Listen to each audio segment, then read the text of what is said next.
3, 2, 1.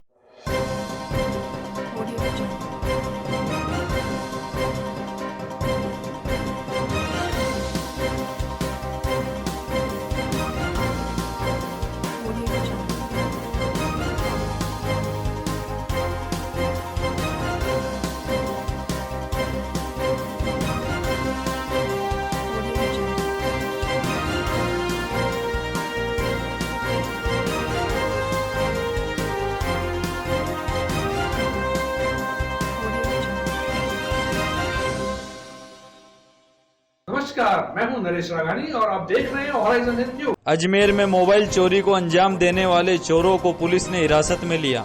दरगाह थाना क्षेत्र का है मामला।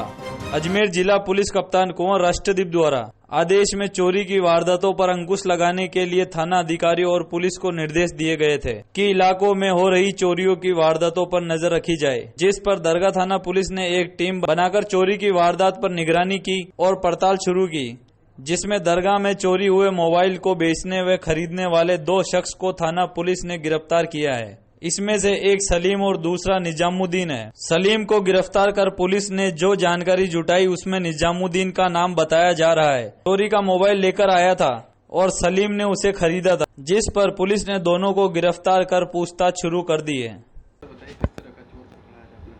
बम्बई निवासी एक व्यक्ति ने करीब 6 महीने पहले अपना दरगाह में मोबाइल चोरी के संबंध में रिपोर्ट दर्ज कराई थी, जिसके संबंध में तकनीकी माध्यमों से तफ्तीश की जाकर उस मोबाइल का पता लगाया गया तो हरसौर निवासी सलीम द्वारा उसको उपयोग में लेना पाया गया, जिस पर सलीम को मैं मोबाइल के गिरफ्तार किया गया।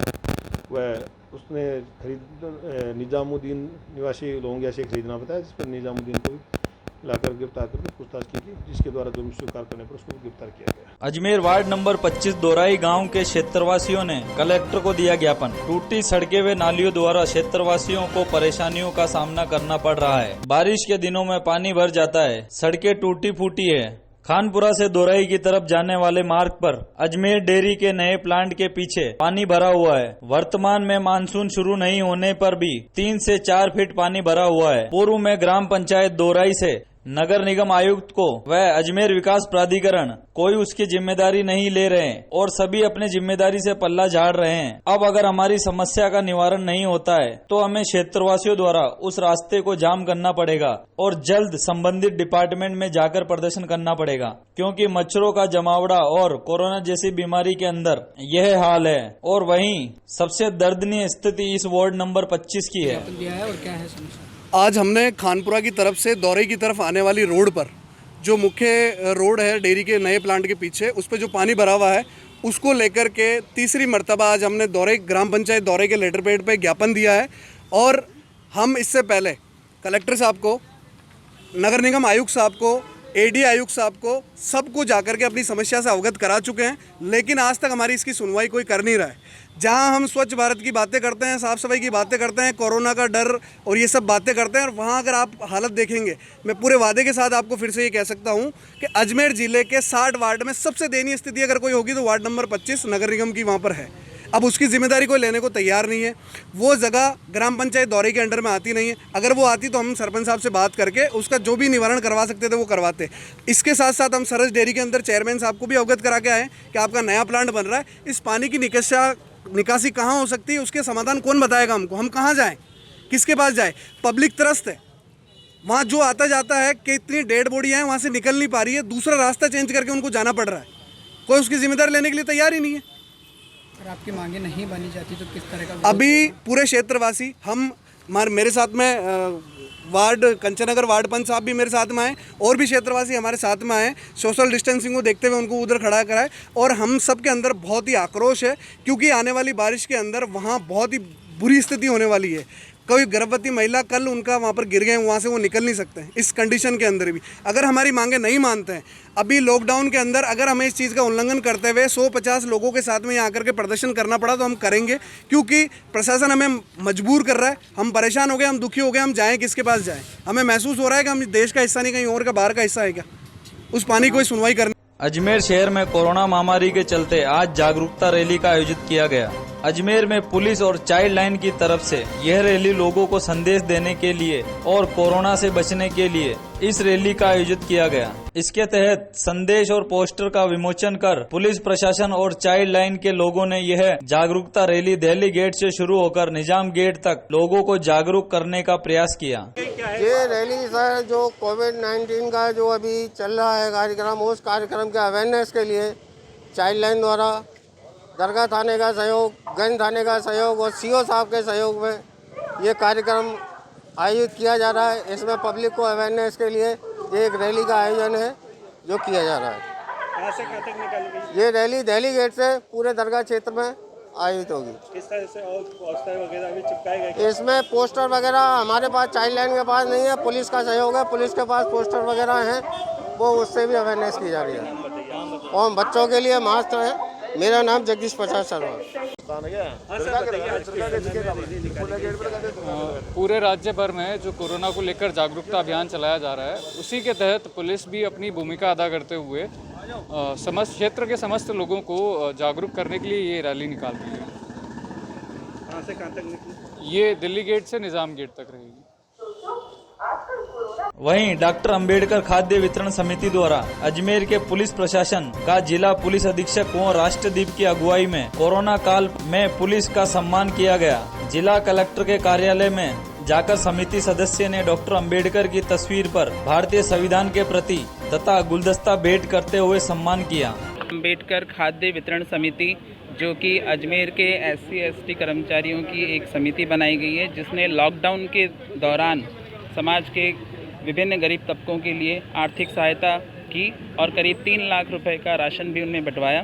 और हमने पाया कि पुलिस प्रशासन का कार्य इस पूरे कोरोना काल के दौरान तारीफ़ काबिल रहा है। जहां कहीं भी जायरीनों को जाना हो, रेल में, बस में, हर जगह पुलिस अफसरों ने बहुत अच्छा काम किया है। इसके लिए हम पुलिस के मुखिया कुंवर राष्ट्रदीप SP साहब का बहुत बहुत धन्यवाद ज्ञापित करते हैं। और साथ ही सभी पुलिस अधिकारियों का हम सम्मान करने के लिए आज हम यहाँ इकट्ठे हुए हैं। हमने बाबा साहब अम्बेडकर की एक तस्वीर, संविधान की प्रति और गुलदस्ता और मालाओं के साथ पूरे पुलिस प्रशासन का धन्यवाद ज्ञापन किया है। इसी प्रकार आप अजमेर को सुरक्षित रखने के लिए अपना कार्य करते रहें। डॉक्टर अंबेडकर समिति अजमेर। टाटा पावर व पार्षद की लापरवाही के चलते जोन्सगंज वार्ड नंबर 30 में हादसा होते टला। अचानक ही बिजली की हाई टेंशन लाइट 11 किलोवाट की लाइन टकराने से जमींदोज हुई। बिजली विभाग की लापरवाही, 2 घंटे से अधिक समय होने पर भी कोई कार्रवाई नहीं हुई। ऐसे में कोई बड़ा हादसा हो जाए तो जिम्मेदारी किसकी होगी? वहीं गुमटी के नीचे सफाई कर्मचारियों को सामान पड़ा रहता है। ऐसे में राहगीरी, कारखाने जाने वाले इस लाइट की चपेट में आ जाते हैं तो बहुत बड़ा हादसा हो सकता था। पार्षद नीतू मिश्रा को इस हादसे की जानकारी दी गई, परंतु समय रहते उन्होंने फोन नहीं उठाया। ऐसे में क्षेत्रवासियों ने आते जाते राहगीरों को दूर कर मौके को सुरक्षा घेरा प्रदान किया। वह पत्थर का घेरा बनाकर धुआं निकालते वह चलती बिजली के तारों से दूर रखा। सुबह बरसात हो रही थी, बरसात में हवा चली, हवा से एकदम तार टूट गए और करंट आ रहा, धुआं निकल रहा सबके सामने। कौन सी जगह ये? जॉन्सगंज पोस्ट ऑफिस के पास। 2 घंटे से फोन कर रहा, अभी तक कोई आया ही नहीं है। नाम बताओ। तुलसी शर्मा। कौन है यहाँ का पार्षद? रंजन शर्मा। उसको फोन नहीं करा क्या? करा, वो भी नहीं आ रहा। वो भी नहीं आया। क्यों? फोन नहीं उठाया, सो के नहीं उठाए। निकाल पा रहे क्या?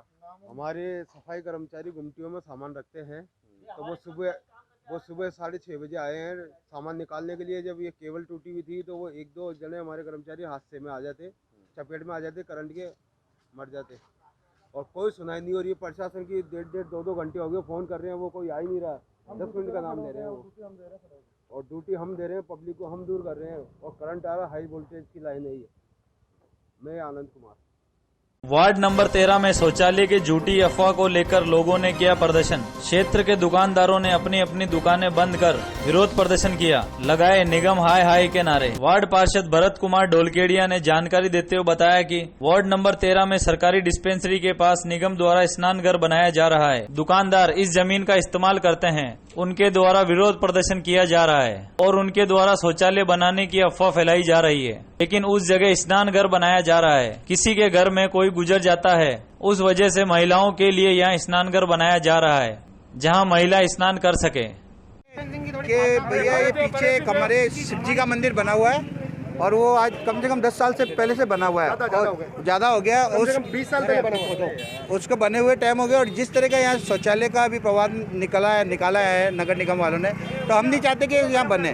तो शौचालय बनने से मंदिर की आस्था पूरी खत्म हो जाएगी और यहाँ गंदे किस्म के किसी तरह के भी लोग यहाँ पे आएंगे और हमारे लिए परेशानी रहेगी। और ये इसके लिए हमने यही ऑब्जेक्शन करा है कि यहाँ शौचालय नहीं बनाया जाए। इस जगह पे मंदिर की, इस जगह पे भली मंदिर बना दो, अस्पताल बना दो और भी कोई भी चीज़ भी बनो, हॉस्पिटल वालों को दे दो। बोल रहे गवर्नमेंट की ज़मीन है, गवर्नमेंट की ज़मीन के लिए हम ऑब्जेक्शन नहीं कर रहे, हम ऑब्जेक्शन कर रहे हैं सिर्फ शौचालय के लिए। हम चाहते हैं कि शौचालय ना बने, उसके एवज में कुछ भी बना दें। हम ये बस प्रशासन से हमारा यही निवेदन है, बस यही चाहते हैं। पहले यहाँ बना हुआ था, पहले हाँ, पूरा बाजार भी बंद है और पहले बना हुआ था। ये देखो मंदिर के उधर इन्होंने दूसरा कब्जा बना के वहाँ दूसरी चीज़ बना लिया हमारे को। ये मेरा नाम घनश्याम शर्मा। यहाँ वार्ड नंबर 13 सरकारी डिस्पेंसरी के पास में निगम द्वारा महिला स्नानघर बनना है, जो आज क्या कुछ स्थानीय दुकानदार और कबाड़ी लोग जो इस ज़मीन का यूज करते हैं वो आके विरोध कर रहे हैं कि यहाँ नहीं बने, जबकि वो ये अफवाह फैला रहे हैं कि शौचालय बन रहा है। जबकि ये महिला स्नानघर है जिसमें क्या है कि कोई गुजर जाता है तो वो कपड़े धोने की रस्म या वगैरह जो अदा करते हैं, इसलिए विरोध प्रदर्शन कर रहे बिना कारण। भारत दोलखेड़िया, पार्षद वार्ड 13। वार्ड नंबर 4 पार्षद के घर में मोबाइल टावर लगाने को लेकर क्षेत्रवासियों ने जताया रोष और जिला कलेक्टर को ज्ञापन सौंपा और टावर न लगाने की करी मांग। क्षेत्रवासी नरेश कुमार ने जानकारी देते हुए बताया कि पार्षद राजेंद्र पवार अपने घर पर मोबाइल टावर लगवा रहे हैं, जो कि क्षेत्रवासियों के लिए हानिकारक है, जिसका विरोध करते हुए एक एप्लीकेशन गंज थाने में दी और एक जिला कलेक्टर को भी दी गई। क्षेत्रवासियों द्वारा उस टावर का विरोध किया गया और क्षेत्रवासियों ने यह भी कहा है कि क्षेत्र के पार्षद होकर कुछ रुपयों के लिए क्षेत्रवासियों की सेहत के साथ खिलवाड़ कर रहे हैं। जी सर, बताइए आज कैसा आना हुआ आपका? आज वार्ड 4 पार्षद राजेंद्र सिंह पवार अपने घर पे मोबाइल टावर लगा रहे हैं, जो पूरे मोहल्ले के लिए सेहत के लिए ख़राब है। हमने इसके विरोध में एक एप्लीकेशन गंज थाने में, नगर निगम में और ये कलेक्टर में दी है। हम चाहते हैं कि वहाँ वो नहीं लगे और मोहल्ले वालों की सेहत से खिलवाड़ ना हो। और पार्षद होकर खुद मोहल्ले वालों की सेहत से खिलवाड़ कर रहे हैं अपने थोड़े से लालच के लिए, और हम चाहते हैं कि वो टावर न लगे। कौन सा इलाका है सर, ये कहाँ लग रहा है? वार्ड नंबर 4 फाइसागर रोड, पार्षद का खुद का मकान है। तो आपने पार्षद से इस बारे में बात करी? तो पार्षद से बात करी और पार्षद उपलब्ध नहीं हो रहा है। हमने कई बार उनके घर पे उपलब्ध नहीं हो रहा है, जबकि टावर वाले खुद कह रहे हैं कि हमें हमारा सामान नहीं लगाएंगे, लेकिन उनका वो कह रहे हैं कि हमें हमारा सामान ही नहीं उठाने दिया जा रहा है। तो आपने कोई थाने में इस प्रकार की कोई एफआईआर वगैरह कुछ कराई? कोई हमने वहाँ पे एप्लीकेशन दी है थाने में, और उन्होंने कहा कि उन्होंने अगर टावर लगा रहे हैं तो उनको परमिशन मिली होगी कलेक्टर से, नगर निगम से। तो हमने नगर निगम में भी एक एप्लीकेशन दे दी है और कलेक्टर में भी एप्लीकेशन दी है। हम चाहते हैं कि ये टावर ना लगे और मोहल्ले वालों की सेहत से खिलवाड़ ना हो। आज आप यहाँ पर किस लिए आए? हम आज ये यहाँ पर हम सब जने सब ज्ञापन देने आए हैं कि हमारे यहाँ पे हमारे मोहल्ले में मोबाइल टावर ना लगे, जिससे रेडिएशन किरण लगती हैं और सब पे दुष्प्रभाव पड़ता है। कहाँ आए हैं, किसको देने आए हैं ज्ञापन आप? यहाँ पे हम कलेक्टर साहब को देने आए। दे दिया ज्ञापन? ज्ञापन हम वो दे दिया, रिसीट हमने ले ली है उनकी। किस तरह का आश्वासन मिला आपको? हमें रिसीट मिली है और हम चाहते हैं कि सब जल्दी से जल्द कार्रवाई हो। आपका नाम बताइए। मैं नरेश कुमार और बाकी सब मोहल्ले निवासी। अजमेर रेलवे ब्रिज के अंदर बाधक बन रही करीब 74 दुकानों पर आज नगर निगम की जेसीबी का पंजा चला। निगम द्वारा की गई कार्रवाई, नाका मदार क्षेत्र में दुकानें मलबे में तब्दील हो गई। गजेंद्र सिंह रलावता, उपायुक्त नगर निगम ने बताया, जेसीबी मशीन द्वारा सभी दुकानों को तोड़ा गया, जिससे अब ब्रिज बनने में आसानी होगी और बिना रुकावट के काम शुरू होगा। इससे पहले रेलवे के आदेश के बाद सभी दुकानदारों ने 18 जून तक नोटिस देकर दुकान खाली करने के आदेश दिए थे, जिस पर सभी दुकानदारों ने स्वैच्छिक दुकान खाली कर ली। निगम उपायुक्त गजेंद्र सिंह रलावता ने बताया कि निगम की ओर से दुकानदारों को दुकानें लीज पर दी गई थी और इनकी रोजी रोटी को ध्यान में रखते हुए ब्रिज बनने के बाद उसके नीचे उन्हें वापस स्थापित किया जाएगा। हाँ सर, बताइए क्या क्या कार्रवाई करी? और देखिए, लॉकडाउन के टाइम में जो आना जाना है निगम के ऊपर भी अतिरिक्त दूसरे काम बहुत थे, तो उस समय ये स्थिति रही कि लोग बागों ने ज़्यादा से ज़्यादा जो अवैध निर्माण करना शुरू कर दिया। इस सब बातों को देखते हुए कमिश्नर, हमारे निगम की जो आयुक्त महोदय हैं और हमारे जो महापौर महोदय हैं, उन्होंने बड़ी गंभीरता से लेते हुए हमें कुछ दिन पहले से निर्देशित कर दिया था कि आप लोग जाकर के और कार्रवाई करें और इस तरीके के जो भी अवैध बने हुए उन पर कार्रवाई करें। तो इस रूप में हम आज आए हैं और हमने अभी ये दूसरा हमारा बिल्डिंग है जो हमने सीज किया है। इसमें 2 नक्शा मतलब अलग अलग नक्शे पास हैं और बीच में दीवार होनी चाहिए जो नहीं है, तो ये इनका वॉल्यूशन है और बैक साइड में शायद इनका वॉल्यूशन है, साइड बैक कवर किया है। इसी तरीके से इस संपत्ति के सामने भी हमने अभी एक संपत्ति सीज की है, उसमें भी हालांकि उसका नक्शा कॉमर्शियल पास है लेकिन 2 फीट के उसमें साइड बैक में वॉल्यूशन है, तो इन दोनों को सीज किया है हमने आज। सर ये जो सामने संपत्ति दिख रही है इसका क्या व्यावसायिक नक्शा पास है या रिहायशी इलाके का नक्शा? अभी जो हम सीज कर रहे हैं वो या ये अभी तो सीज ये आवासीय नक्शा पास है। ठीक है, आवासीय नक्शा पास है, 2 नक्शे हैं और उसमें डिवाइडेशन होना चाहिए, बीच में नहीं है। दिख रहा है वो एक बार जब तक शटर या वो चीज़ें उसी चीज़ को भी हमने बताया, लेकिन उन्होंने शपथ पत्र दे रखा है कि हम इसमें कभी व्यवसायिक उपयोग नहीं करेंगे, हम तो आवासीय ही है। लेकिन जो 2 नक्शों को अलग अलग होना चाहिए उस तरीके से नहीं है तो वो तो वॉल्यूशन है। सर आज किस तरह की कार्रवाई? ये LC 44 जो ये पुलिया बन रहा है यहाँ पे, इस पुलिया के तहत यहाँ पे करीब ये 74 ऐसी दुकानें थी जो उसके अतिक्रमण में आ रही थी। इनमें से काफ़ी अवैध भी थी और कुछ हमारी लीज पे भी दी हुई थी। तो जो भी एक हमारा समझौता हुआ, समझौते के तहत इनको दिया जाएगा वापस। जब भी ये पुल बन जाएगा उसके बीच में स्थापित करेंगे इनको, इसलिए इन्होंने सबने खाली कर ली थी। हमने 18 तारीख को नोटिस दिया था इनको सुबह, इन्होंने सबने खाली कर चुके हैं। आज ही इनको ध्वस्त कर रहे हैं हम। सर एक ने विरोध भी किया इसको लेकर? नहीं, वो उसका कोई ADA से कोई स्टे बता रहा था, लेकिन हमारे निगम की हम पार्टी नहीं थे, निगम उसमें किसी तरीके से पाबंद नहीं था, इसलिए हमने उसकी जब्ती बना करके सामान दे रहे हैं और उसका तोड़ेंगे। राजस्थान उच्च न्यायालय में आज अजमेर के अधिवक्ता ने योग गुरु बाबा रामदेव के बनाए हुए कोरोना की दवाई को लेकर जनहित याचिका दायर की। अधिवक्ता ने जानकारी देते हुए बताया कि बाबा रामदेव ने दिव्य कोरोना किट तैयार किया है। इसमें 3 प्रकार की दवाइयां शामिल है और यह कोरोना के इलाज के लिए बताई जा रही है। अधिवक्ता ने बताया है कि हमने आयुष मंत्रालय, ICMR, पतंजलि, निम्स स्वास्थ्य विभाग और राज्य सरकार को पार्टी बनाया है और इस दवाई को राजस्थान में बंद करने की याचिका दायर की है, क्योंकि पतंजलि कंपनी ने इस दवा को निम्स के संजोए से लॉन्च किया है और निम्स ने साफ मना किया है कि ये हमने इसका प्रशिक्षण नहीं करवाया है। कहीं ना कहीं झूठी अफवाह फैलाकर इस दवा को बाजार में लाना चाहते हैं, जो कि लोगों को इसका फायदा नहीं होने वाला है। हमने उच्च न्यायालय से ये मांग करी है कि इस दवाई पर राजस्थान में रोक लगाई जाए और दोषियों के खिलाफ कार्रवाई की जाए।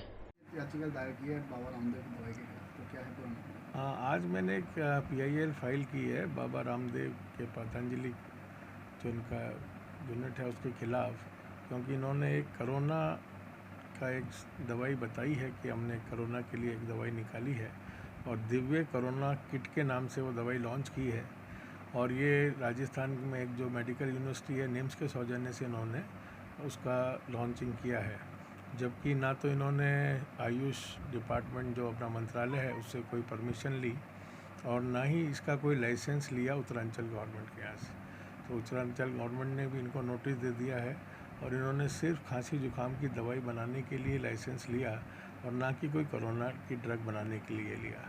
और दूसरा इन्होंने ये जो अपना हेल्थ डिपार्टमेंट का ICMR है जो सारा मेडिकल रिसर्च और कोरोना के बारे में इस समय पायनियर ऑर्गेनाइजेशन है जो सारी गाइडलाइन इशू कर रहा है, ना उनसे कोई परमिशन ली। तो हमने कोर्ट से यही कहा है कि क्योंकि राजस्थान में भी दवाई लॉन्च कर रहे हैं, ऑनलाइन बेच रहे हैं, तो ये दवाई जब तक कोई लाइसेंस और परमिशन नहीं मिलती है तो राजस्थान स्टेट में तुरंत प्रभाव से बैन। पुष्कर स्थित ग्राम नेडलिया संस्कार गार्डन के पास शराब की दुकान खोलने को लेकर क्षेत्रवासियों ने विरोध प्रदर्शन किया। आज जिला कलेक्टर, पुलिस अधीक्षक, जिला आबकारी अधिकारी को ज्ञापन दिया गया। वह मांग करी है कि जल्द से जल्द शराब की दुकान को हटाया जाए और उस पर जल्द से जल्द कार्रवाई की जाए। सर बताइए कहाँ से आए और आपके संबंध में ज्ञापन? हम पुष्कर से आए हैं। डांग नेलिया में संस्कार गार्डन के पास में एक शराब का ठेका रामलाल गंगाराम फरमने समूह संख्या 27 ने खोला है, उसके खिलाफ हमने ये ज्ञापन दिया। हमने जिलाधीश महोदय, SP महोदय, पुलिस अधीक्षक महोदय अजमेर और जिला आबकारी अधिकारी महोदय अजमेर को ज्ञापन दिया। हमने उसमें ये मांग की कि भाई ये नियमों के विरुद्ध बना है। एक तो नेशनल हाईवे टच है, स्कूल पास में है, बूढ़ा पुष्कर पास में है और बड़भाई गणेश मध्य पुष्कर पास में है, बड़भाई गणेश जी का फेमस मंदिर उसके पास में है और इन सभी ये पवित्र स्थल है, इसके बीच में ये दारू का ठेका इन्होंने स्थलों के बीच में लगा दिया है, जो गलत है, विधि विरुद्ध है। और स्कूल भी एक जो डांग में स्कूल भी है उसके पास में ही लगा दिया है, ये 500 मीटर के अंदर में है। तो आपने इसका विरोध वगैरह नहीं किया? विरोध किया हमने, एसडीएम साहब को भी हम कल ज्ञापन दिया है पुष्कर में। क्या आश्वासन मिला?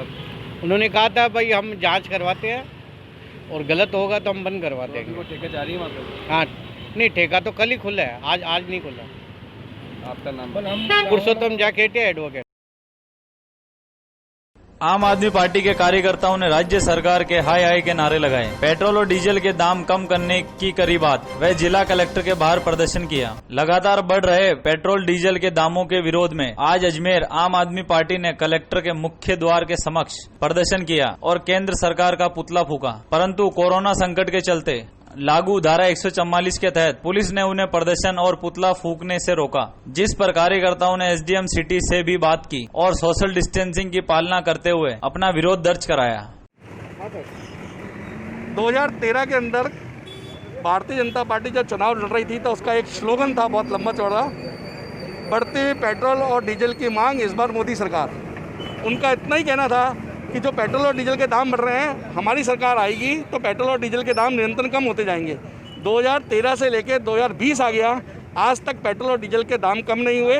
पेट्रोल और डीजल के दाम निरंतर बढ़ते जा रहे हैं और दोनों की रेट एक सी हो गई है, जबकि अंतर्राष्ट्रीय बाजार के अंदर कच्चे तेल की कीमत निरंतर गिरावट आ रही है, उस पर निरंतर गिरावट आ रही है। उसके बाद भी भारतवर्ष के अंदर पेट्रोल और डीजल के दाम बढ़ते जा रहे हैं। हमारा पड़ोसी देश पाकिस्तान, जिसके अंदर 6 रुपये पेट्रोल और डीजल की रेट अंतर्राष्ट्रीय बाजार में कम होने पर उसने कम कर दी, लेकिन भारत के अंदर निरंतर ये रेट बढ़ाए जा रहे हैं। जब हमने इस हेतु आज कलेक्टर परिसर के बाहर पुतला जलाने की कार्रवाई की तो स्थानीय प्रशासन ने हमें पुतला फूंकने नहीं दिया और मना कर दिया, ये कहते हुए मना किया कि हमारे पास आदेश है, इस तरह के एजिटेशन और पुतले जलाना मना है।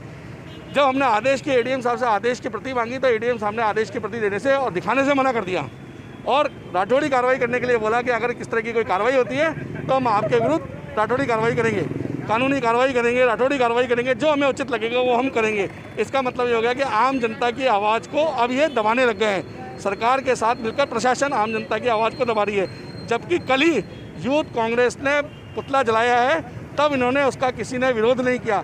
इसका मतलब साफ प्रतीत होता है कि जो नई पार्टी शहर के अंदर उभर रही है और जनता को मांगों को उठा रही है तो उनको ये कुचलना चाह रहे हैं। आम आदमी पार्टी जिलाध्यक्ष दीपक गुप्ता। अजमेर में महिला ने 4 जनों के खिलाफ गैंग रेप का कराया मुकदमा दर्ज, कृष्णगंज थाना क्षेत्र का है मामला। सीओ नॉर्थ प्रियंका रघुवंशी ने जानकारी देते हुए बताया कि अजमेर कृष्णगंज थाना में एक महिला ने 4 जनों के खिलाफ गैंग रेप का मामला दर्ज कराया। पुलिस ने 2 नामजन व 2 अन्य के खिलाफ मुकदमा दर्ज किया है। महिला ने अपनी शिकायत में 2 दिन पहले उसके साथ गैंग रेप होने की रिपोर्ट दर्ज कराई है, जिस पर यह मामला दर्ज किया गया है और मामले को लेकर पुलिस द्वारा अनुसंधान जारी है।